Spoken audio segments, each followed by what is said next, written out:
Hi, this is Father Vladimir again, and we continue our experiment in growing mushrooms. So, as you remember, last night I set up two kinds of mushrooms to let the spores out, and we'll start from the cremini or baby bella mushrooms first and see what did this do to them overnight. And just have this little dish to collect the mushrooms, and as I pick them up, some of them really left a lot of spores on the paper, so I'll just pick them up. And I don't know if my camera girl can zoom on, but you can probably even see the pattern right where the gills of the mushrooms were. And so that's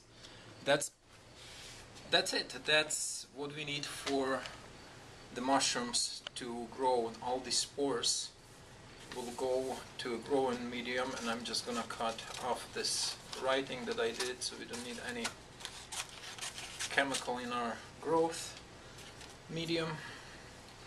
And the video that I watched with the instructions, they said to cut this paper into many small pieces, as many as possible, so it can be spread into the growth media.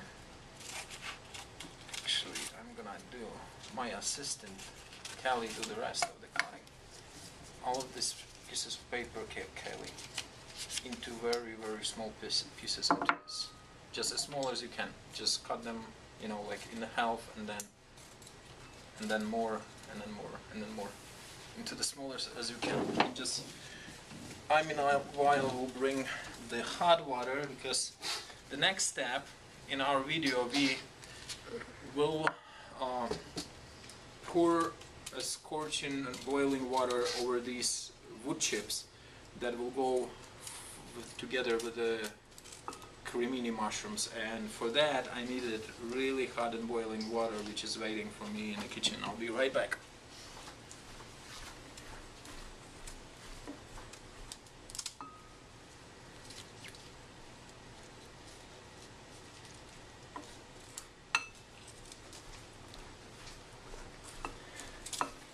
Alright, here I am.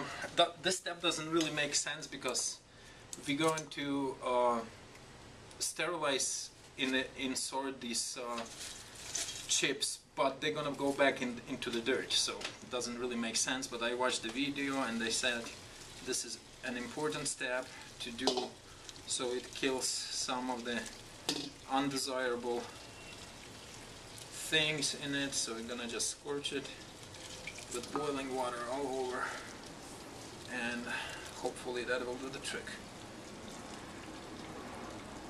Alright. How's my assistant doing? Amazing. Okay. Alright, once we sterilize these wood chips, I have a big container which I mixed, and I don't know where to put it. Alright. I'm gonna move this around to over here. We get them later. But I have this container. You can get it from your local Home Depot or stores. It's just a closed container, whatever you use. And you can see about 2 inches in the bottom. There's potting soil mixed with a little bit of a compost for some nutrition, and it's that's the place where we put our wood chips in, and they just go inside over this dirt, and then I will just grab my glove, and I need to mix them well with the ground, so it's like a little bit of the ground gets in it in between.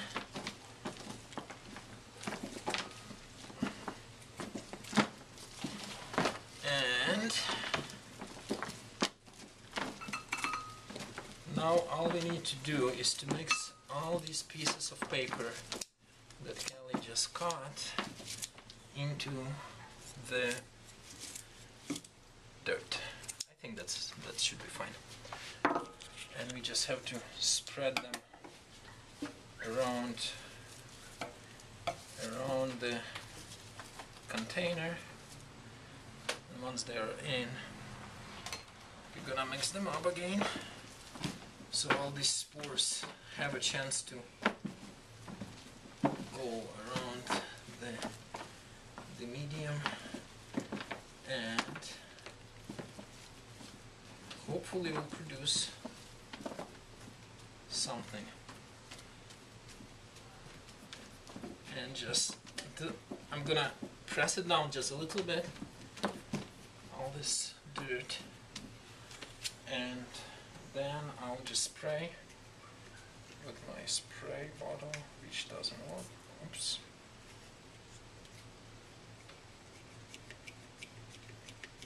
So it was working in the morning. Oops. There we go. You might need to hold it upright. That's right.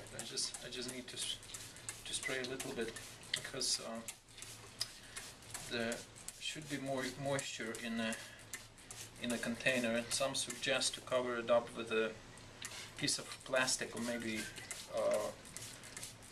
a plastic bag to keep the moisture in. But I bought these containers with a pretty tight lid.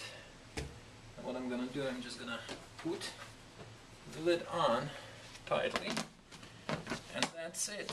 And now we have to, all we need to do now is to wait for mushrooms to grow. And we'll be coming back every couple of days, spray with the bottle, from the bottle, and within a few days there should be some like a yellow, whitish stuff appearing on top of the of that dirt, and that would be a good indication for mushrooms growth. And hopefully a month from now or so we'll have beautiful portobello mushrooms. Now we move on to the white mushrooms, which I wasn't too happy about this morning when I looked at the paper, because unlike the portobello mushrooms that left pretty distinct circles, white mushrooms didn't do that much. There's a little bit of, if you look closely, there's a little bit of sign that there are some spores. So two things: either the spores are lighter in color and we just don't see them with our naked eyes that distinctly, or we are about to have a failed experiment. So,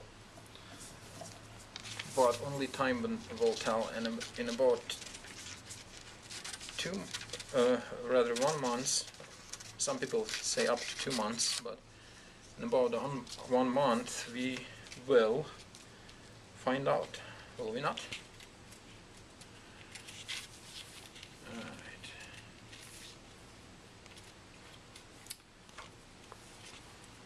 I'm gonna do this myself. Pretend that I'm doing some work. Just cut them into the strips. I don't remember if the video that I watched how to do it recommended for the paper to dry or not, but I didn't want to wait that long. So I'm just gonna cut this to these pieces, and then I'll just cut it in long strips like that, and like that, and like that. Now the white mushrooms don't call for any wood chips to have, so we're going to spread all this paper, cut up paper, right into the ground, and my wife is making fun of me as she passes by, and so anyway,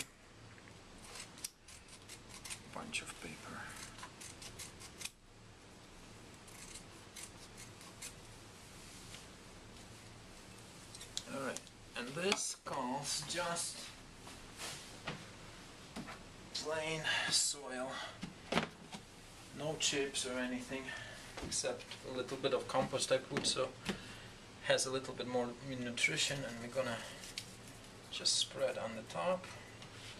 I hope that I don't cross-contaminate because I'm starting the other mushrooms. If I did, we'll have both mushrooms, white and portobello, growing in this one. So, and again, I'm gonna just spread it around, mix it with the paper so the spores are transferred, you know, from the paper into the dirt. And I'm gonna pack it again tightly. And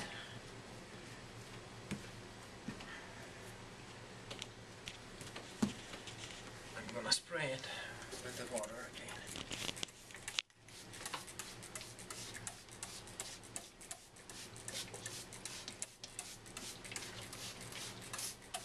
They say to spray it not to make it too moist, but to have enough